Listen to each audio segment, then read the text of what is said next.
సునీత గారిని కలిసే అవకాశం వస్తే కలుస్తావా? కలుస్తాను, తప్పకుండా కలుస్తాను. ఎందుకంటే నువ్వు ఆవిడ ఫ్యాన్ అంటున్నావు కదా, ఫ్యానేనా? నాకు ఆమె వాయిస్ ఇష్టం. ఇంకేమి ఉంటావు సునీత గారు? ఇంకో పాట ఏదైనా పాడతావా? అంటే గుర్తు లేకపోవచ్చు నీకు. అవును, అప్పుడప్పుడు పాడుకుంటూ ఉంటాను. అవును, నీ ఇన్స్టాలో పెట్టావు కదా పాటలు, అందులో ఒక పాట పాడేదైనా నువ్వు పోస్ట్ చేసావు కదా. ఓ చోటు ఉన్నాను వేచాను వేడానుగా కలవమని, నాలోనే ఉంచాను ప్రేమంత దాచానుగా పిలవమని,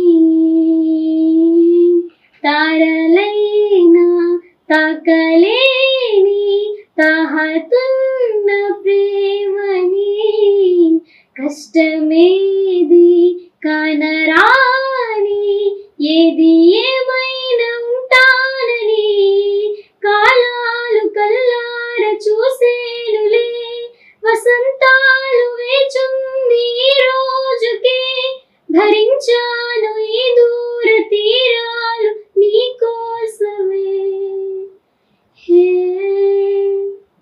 బాగుంది, చాలా బాగుంది, మంచి హై పిచ్ తో పాడావు చక్కగా. ఇంకా ఇన్స్టాలో ఇంకేమేం పాటలు పోస్ట్ చేసావు? ఇంకా పోస్ట్ చేశాను. గుర్తున్నాయా ఏమేం పోస్ట్ చేసావు? పాడు, ఇంకో పాట పాడు. నువ్వు కడుపులో ఉన్నప్పుడు చిన్ని కాలుతో తన్నినప్పుడు నేను ఏడవలేదు ఎప్పుడు, పంచుకున్నవా గుండె చప్పుడు. నువ్వు కడుపులో ఉన్నప్పుడు చిన్ని కాలుతో తన్నినప్పుడు నేను ఏడవలేదు ఎప్పుడు, పంచుకున్నవా గుండె చప్పుడు. పురిటి నొప్పుల బాధ కన్నీరు అయినా చూసి మురిసిన కన్నా నీ నవ్వులేనా, నీ కంట కన్నీరు జారదు కన్నా ఒడిలో నా ఓదార్పు నేను లేనారా. ఓ ఏ జన్మ పుణ్యమో నా బంగారు కన్నా, నిన్ను ఎడిసి ఉండలేనురా కన్న పేగు బంధమా. ఏ జన్మ పుణ్యమో నా బంగారు కన్నా, నిన్ను ఎడిసి ఉండలేనురా కన్న పేగు బంధమా. కన్న పేగు బంధము 9 నెలలు మోసి కన్నరా, నీ కులాల పోసి రొమ్ము పైనే మోసి నీ ప్రాణం పోసిరా, కన్నా ప్రాణం పోసిరా, నీకు ప్రాణం పోసిరా. నైస్ అమ్మా, చాలా బాగుంది, చాలా బాగుంది. ఇది చాలా ఫీల్ తో పాడినట్టున్నావు.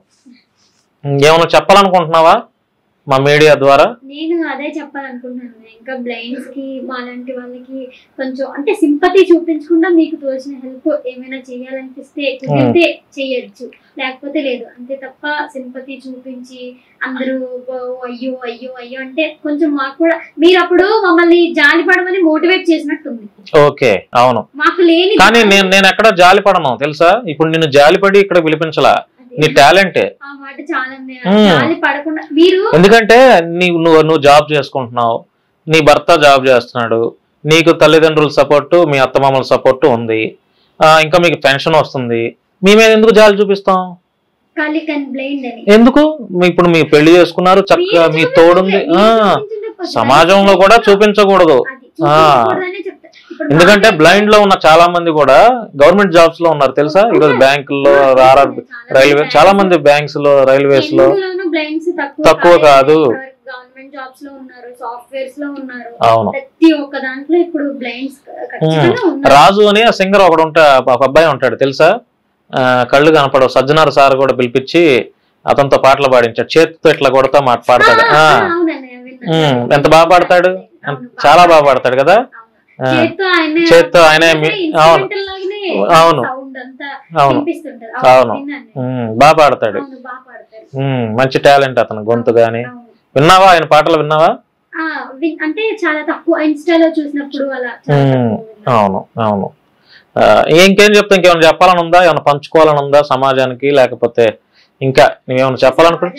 ఇప్పుడు మన సిటీస్ లో అంటే బ్లైండ్స్ గురించి అందరికీ అవేర్నెస్ ఉంది. సో మనం ఎవరైనా విలేజెస్ కి వెళ్ళినప్పుడు ఇలాంటివి చూపించి బ్లైండ్స్ గురించి కొంచెం విలేజెస్ లో కూడా బ్లైండ్స్ అంటే ఒక చిన్న చూపు లేకుండా ఉండేలాగా చూసుకుంటే అదే చాలు. అంతే, గాలి పడకుండా ఉండేలాగా చూసుకుంటే అదే చాలు.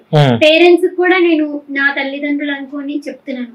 అన్నయ్య వాళ్ళైనా చెల్లి వాళ్ళైనా ఎవరైనా బ్లైండ్స్ ఉంటే వాళ్ళు ఏం చేయలేరని వదిలేకుండా మంచిగా వాళ్ళని చదివించి, చాలా స్కూల్స్ ఉంటాయి, చాలా కాలేజెస్ ఉంటాయి, బ్లైండ్స్ కి ఏవి లేవని లేవు, గవర్నమెంట్ తరఫున చాలా ఉంటాయి, మంచిగా చదివించి. ఎందుకంటే నేను మా ఫ్రెండ్స్ లో లేకపోతే సోషల్ మీడియాలో చాలా చూస్తుంటాను. నేను బ్లైండ్ అని మా అమ్మ వాళ్ళు నన్ను చదివించలేరు, నేను చదువుకోలేనని ఇంట్లోనే ఉంచేశారు, ఇంకా బ్లైండ్ కదా నాకు పెళ్ళి అవ్వదు, మాట్లాడితే ఇంకా అదే నాకు పెళ్ళి అవ్వదు, నేను చదువుకోలేను. ఒకసారి చదివిస్తే కదా చదువుతుందో లేదో తెలిసేది. సో నేను పేరెంట్స్ కూడా అదే రిక్వెస్ట్ చేసుకుంటాను, అందరినీ చదివించాలి. బ్లైండ్స్ అనే కాదు, ఏ లోపం ఉన్నా సరే ప్రతి ఒక్కరికి ఒక మనిషికి ఏదో ఒక టాలెంట్ అనేది దేవుడు ఇస్తాడు, ఇచ్చే ఉంటాడు. అది మనం కొంతమందిని గుర్తిస్తాం, కొంతమందిని గుర్తించలేము. సో పేరెంట్స్ కి నేనైతే ఇది ఒక్కటే చెప్తున్నాను, బ్లైండ్ అని ఎవ్వరూ బాధపడొద్దు, మంచిగా చదివించండి.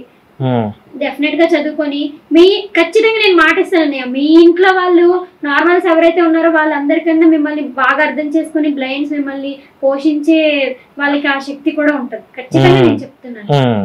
నేను చాలా మందిని చూసాను కూడా, చాలా మందిని చదివించలేదు, మ్యారేజ్ నాకు అవ్వదంట, నాకు ఏది రాదని ముందే మా అమ్మ వాళ్ళు ఇంకా ఇంట్లో ఉంచేసారు అనుకునే వాళ్ళని కూడా చూసాను. అందుకని చెప్తున్నాను. ఏదన్నా అంటే ఎవరికైనా థ్యాంక్స్ చెప్పాలంటే ఎవరికి చెప్తావు? ఫస్ట్ నాకు ఇంటర్వ్యూ ఆపర్చునిటీ క్రియేట్ చేసిన సునీతకి చెప్తాను, తర్వాత ఆపర్చునిటీ ఇచ్చినందుకు మీకు చెప్తాను, ఇంకా నాకు ఈ జాబ్ చూపించిన వాళ్ళకి కూడా థ్యాంక్స్ చెప్తాను. ఎందుకంటే నాకు TCS అనేది నాకు నిజంగా నాకు గాడెస్ లాంటిది ఆ జాబ్. ఎందుకంటే నేను చాలా అంతకుముందు చాలా డిఫికల్ట్ సిచ్యువేషన్ నుంచి నేను వచ్చాను. అంటే కొంచెం మమ్మీ టైలరింగ్ చేసి ఒక్కతే నన్ను చెల్లిని, అంటే డాడీ సపోర్ట్ ఉన్నా కొంచెం, కానీ ఎక్కువ మమ్మీ లైఫ్ లీడ్ చేసింది మాది. చెల్లిని నన్ను తల్లిదండ్రులకి థ్యాంక్స్ చెప్పవా? తల్లిదండ్రులకి థ్యాంక్స్ చెప్పినా సరిపోదు కదండి. తల్లిదండ్రులకి జన్మంతా మనం థ్యాంక్స్ చెప్పినా సరిపోదు, కాబట్టి తల్లిదండ్రులకి ఎలాగో థ్యాంక్స్ చెప్తాను. సో నాకు ఈ జాబ్ చూపించిన మ్యామ్ కి నేను థ్యాంక్స్ చెప్తాను.